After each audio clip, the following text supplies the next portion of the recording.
Creating your own web marketing campaign and easy to understand how to guide. What does your web marketing strategy include? Email newsletters? Social networking? Search engine optimization? Writing blogs? Ideally, it ought to include all of these, but the most essential part is that you have a plan to begin with. If you haven't yet, then stop everything and write one now. All of the activities above can loosely be described as social media, but each must be looked at individually. It's very important to treat each channel as its own entity, and not to simply duplicate posts across them. There will always be content that is spread across all channels, but it's important to consider the way you use these channels for the maximum effect. First up, set some targets and goals. You may find it helpful to use the SMART criteria like this: specific, drill down to the details. Instead of just saying increase website unique visitors, try increase website unique visitors by 10% in the following 3 months via a targeted email marketing campaign. Measurable: you need to be certain that you can measure whether or not your targets and goals have been met, and if not, then how short they fell and why. This is where Google Analytics comes in later in this post. Achievable: ensure your goals are achievable. Goals that include double our email subscribers in 3 days more than likely isn't going to be possible. Make it tough by all means, but make it doable, realistic. Ensure you have enough time and resources to meet your objectives. Set a realistic time frame to your objectives, and stick to it. Once you've set your goals, you can move on to planning your web marketing activities. Here's our quick guide to using each of them within a grand web marketing plan. Social networking: the golden rule in social networking is to not overtly sell. Social networks are a perfect place to begin a sales process, but a terrible place to seal the deal. You should concentrate on building relationships with prospects, and leave the selling to your site or blog and email newsletters. Don't use it purely to broadcast, use it to engage. You can learn a lot about your customers and what they want by simply listening to them. Let's examine each in turn. Twitter: fast moving. The typical life of a tweet nowadays is around 25 minutes. Twitter especially suits news and media companies, but it's also a great place to talk about things that are relevant right now.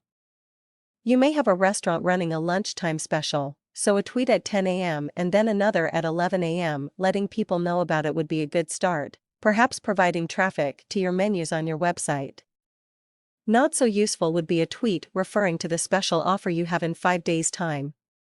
With Twitter, you should be posting between 4 and 6 times per day, and at least an hour between each tweet. Facebook is different to Twitter in that posts have a longer life. They're visible in news feeds for hours, even days after they've been posted. Facebook is a good platform to build relationships with customers on, whereas Twitter keeps people updated on the here and now. As a result, for content that is less focused on timing, Facebook is where you should go. You should post on Facebook a maximum of once per day. Any more than that and you'll start to annoy people. Google+: a lot of businesses never really consider Google much, and they're missing a trick because of it. When you search on Google, you'll find Google references everywhere, and it's thought that Google SNTURs, the Google equivalent of a Facebook-like, have a major role in search engine rankings.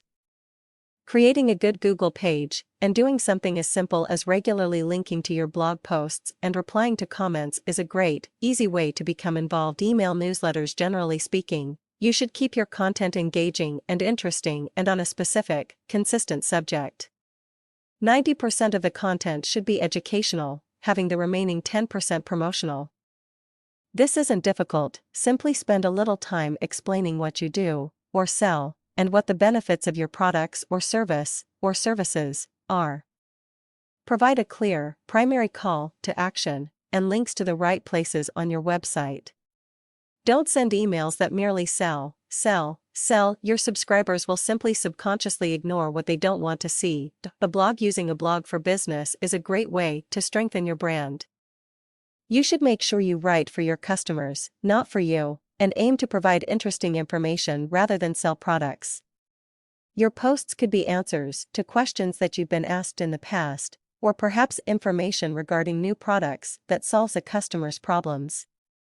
The blog post should be easily shared through social networks, and you can reference posts in all of your marketing streams. When managing a blog, remember to be aware of your blog goals and objectives, as it can be easy to drift off topic, and the usual social rules apply: no sales pitches. That's not what blogs are for, and not what they're good at. Your website and SEO, a huge subject in itself. This is where the real business happens. Your social media streams and email marketing activities ultimately direct you here. It's the final hurdle, and you really need to be sure that it will convert. Is there great content? Is it easy to navigate? Is it clear what you want the viewer to do on each page? Do you have relevant search engine-friendly titles and descriptions and keyword-rich content for each page? Is the information you're providing enticing and interesting? Is the site completely accessible on mobile and tablet? Remember, sell the sizzle, not the sausage. Quality inbound links are search engine gold and will help increase your organic rankings. Google loves it if you have other reputable websites providing a link to yours. It assumes that your site must contain good content if others want to link to it, so the more you have the better. The key here is quality. Lots of links from irrelevant, low-ranking websites will probably do you more damage than good, so be selective.